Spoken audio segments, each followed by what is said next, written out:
girl. Oh my gosh. What I was trying to say. So didn't deny. No, I'm not. It's a good thing to have good community. People that love you. Yes, it is. Draw a heart around your heart. It's a good thing. But what I was trying to say is, what was I trying to say?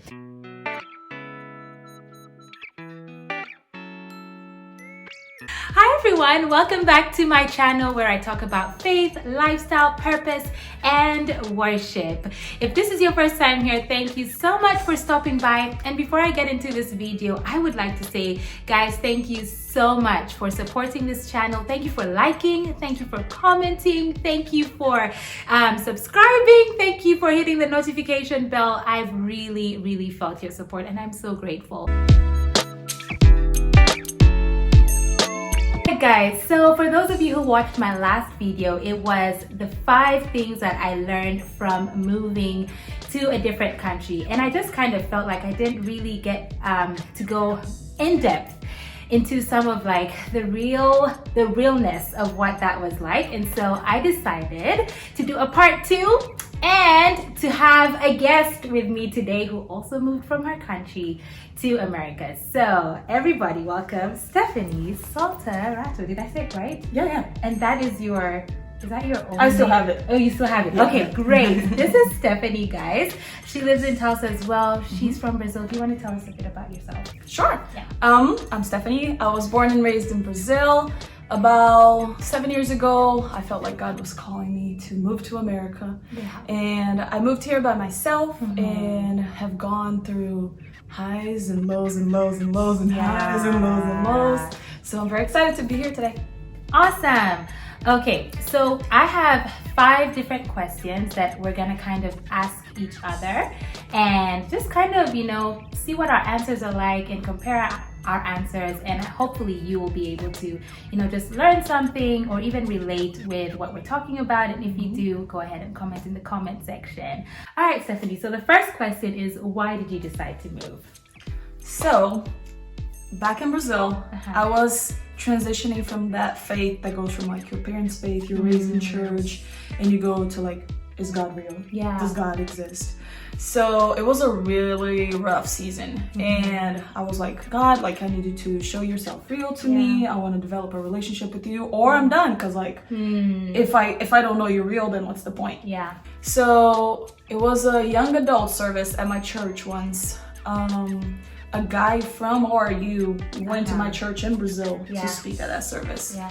And that service like changed my life completely. Awesome. So as he was speaking, like I felt God. And then he came to pray for me after because I went to the altar call. And it was just the same night that he called me to come to America. Wow. So I was like, so what does that look like? Yeah. And he was like, okay, for now we just wait. And then the time would come, and then a couple of years after that, everything lined up, and I organized all my visa stuff to come, and then I moved to go to Bible college. So now you tell us a little bit about you. Okay, so I also moved, I've moved twice. So the first time was moving to Nairobi, and that was simply to go to school. I'd been homeschooled for 6 years of my life, and I had gone to conventional school for grade 11 and 12, but I really felt like I needed to kind of spread my wings a little bit. I'd had the same friends from the time that I was a child, and so I just wanted a new experience. So the point for me actually was to go as far away from home as possible, but that didn't work out, so I ended up moving closer to home. But when I decided to come to Bible school, I'd been, just leading worship, had been part of the worship ministry, and I knew that God had called me to do this as part of my purpose in life, but I didn't know how that was going to play out. So at the time, I was actually had finished college in Nairobi, was working for a church, which is a whole miracle story altogether. But one day I just woke up and I knew there was more. I knew that, God had something more for me. And I remember the day so well. I sat up in bed and I was like, I'm gonna go to worship school. I'm going to go to worship school. And I was actually talking to a friend of mine a few days ago, and she was talking about how certain personalities, we hear God by just a knowing in our hearts. Like, we don't necessarily hear like the audible voice of God. And so I'm one of those people, I just have this knowing that something is right. And I just knew I had to go to Bible school. So that's my story of how I decided to move, or how God spoke to me. All right, Stephanie. So the second question is, did you have a solid financial plan? Because honestly, that's what everyone thinks about when you're moving to a new country, when you're obeying the voice of God. One of the first things that comes to mind is, do I have the money? Yeah. So and most times the answer is no. That's true. And that was the answer for me, but I want to hear your story. Yes. So yes. So I had an idea, at least for like the first season here, because I knew how much rent was gonna cost, how much school was gonna cost. So we prepared in advance for like a few months. And then after that, I was like, God's will, God's bill. I don't know what's gonna look like, but if God's calling me, I cannot use finances as an excuse. Yeah, so good. So I was like, because if I was gonna wait until I had money, I mean, you'd never come. It would take, and I was already like 20 when I moved here.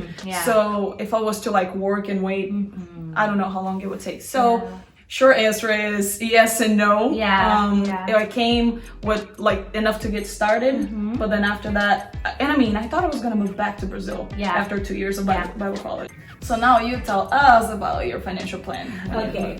So mine is really similar to yours. I actually remember when I moved to the States the first time, I would tell people, I'm only going to be here for a year, because like literally that's as far as my faith could reach. And I remember God telling me one day, Lamar, you have to have faith further than what you see, further than what you have right now. And so I was like, okay, God, I'm going to believe you, I'm going to trust you, and I'm going to start telling people I'm going to finish this program. Even if I only have, money or, the finances for 1 year, I'm going to trust you to help me finish and work through, whatever it is that you're going to provide for the next season, even after that 1 year. And God opened the door for me to work, and I was able to work through my second year, and I was able to complete it. So yeah, that was my miracle, financial miracle. And there's been others, there's been others, because like you were talking about, there are times that you had to babysit, there were times that you had to clean.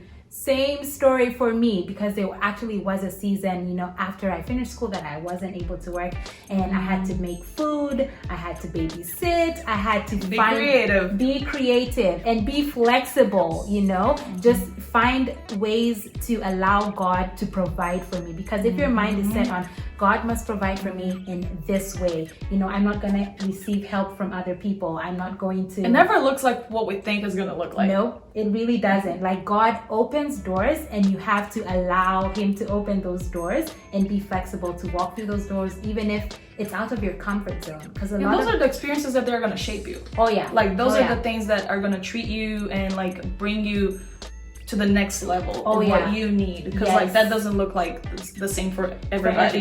Yes, you said something when we were talking before. The experiences that God allows you to go through are different from somebody else, because God specifically brings seasons or situations in your life to shape you for the purpose that He has for you. So the way He provides for me, and the faith that it requires for the provision that He has for me, and the faith that it requires for the provision that He has for you are different. Absolutely. Because He's shaping us differently for different purposes. He knows what we need. Yeah, so good. The third question is, what was the hardest time for you in your moving journey? What is the one time you look back and you're like, you know what? You told God, if you don't come through for me in this season, I think I'm gonna go home. Yeah. Exactly, because we were talking about before. As immigrants, you always have to know what's next. So to me, it was the in-betweens between finishing school and working, and then what's next? Yeah. Because after I finished working, and I was like, am I gonna go to school? Am I gonna go back home? And I didn't feel a release to go back home. Like, I was like, that's the comfortable place. I wanna go home, because I can just go back to what's normal, what's comfortable. But I did not feel peace about moving back. And actually God led me to go to another Bible college. Wow. And I was like, God, are you kidding me? Like, I just finished the Bible college. Wait, hello. So I was like, okay, I'm gonna go to Bible college. Like, so I was in denial, but then I'm so glad I went. Like, God worked all things for good. Like, I don't question whether it was supposed to happen or not. God has a way of like bringing all things together. So I went to the Bible college, and then in that journey, I met my husband that I had met years ago. Then, and had we stayed in the same scenario that we were before, we would have never gotten married. So good. God made sure our paths they crossed again. And then we got married a year and a couple months ago. So God works all things for good. He does. So what about you? What was the hardest thing for you? Okay, so the hardest season for me was actually the first time I moved away from home. I think maybe because that was my first time. And so, and like you talked about the in-betweens, those in-between seasons where maybe you've just finished school, you're just about to start working, or you haven't finished that, you haven't figured that out yet. That was a hard season for me. You start questioning everything. Yes. You're like, is this that? Is that the other? Am I wrong? Like, what am I doing? Yeah, so true, because I was actually planning to go and do an internship. Like, I felt like God had, told me after I finished my first degree, I'm leading you to go into full-time ministry. I was like, okay, God, I'm going to trust you. Even if I graduated with such good grades, I could get an amazing job in marketing, but I'm going to trust you. I'm going to go and do this internship.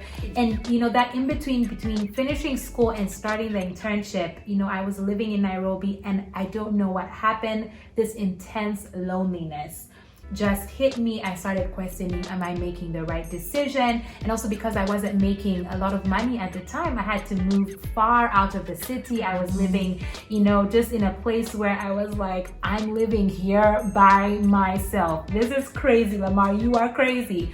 And so, it was just like that season of, I remember calling my mom one day and I was like, okay, I'm lonely and two things are gonna happen.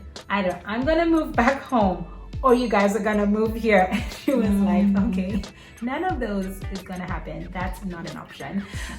But it just, just that season of trusting God through the in-betweens, through the loneliness. The season of waiting. The season of waiting. The waiting is where our attitude during the season of waiting defines our whole experience. That's so true. That's so true. And it also teaches you to turn to God, like to really, when you move, it's exciting. It is exciting to move to a new country, but the truth is there is that loneliness that hits you. And then you have to think, who is my hope?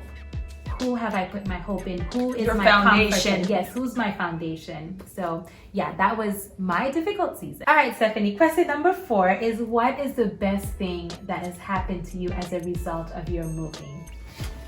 As a result of moving and as a result of obedience, I guess, because moving was easy. Staying was the hard part. Yeah. So I would say my husband. Oh, I would say my husband. Like, he exceeded all of my, wildest dreams. It's like the perfect match. When God brings it together, it just fits. It just makes sense.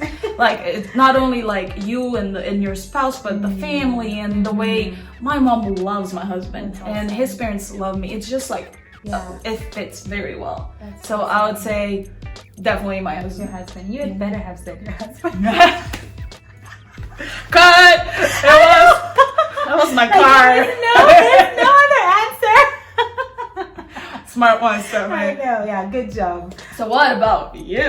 Okay, so mine is just, let me put it like this. Every country that I've moved to, even in Nairobi, I think my happiest moments have been realizing that God has set up relationships and friendships for me in those particular, seasons of my life.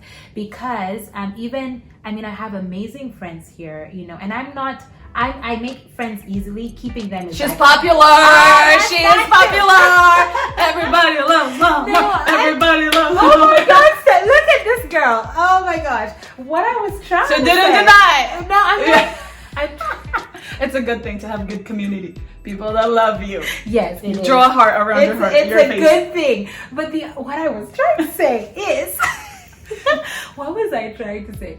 I was trying to say, yes, I make friends easily, but keeping friends has not always been the easiest thing for me. And so just when I get like even the 5, 6, 7, 10 friends that I have, I'm grateful for those people because I'm like, hey, God has organized these friendships, has put these people in my life, even in a season where I'm away from family and, you know, like the friends that I grew up with. So that's been one of the happiest parts about moving away from home, seeing God surround me with people. And it might not be many people, but just the good quality people. Yeah.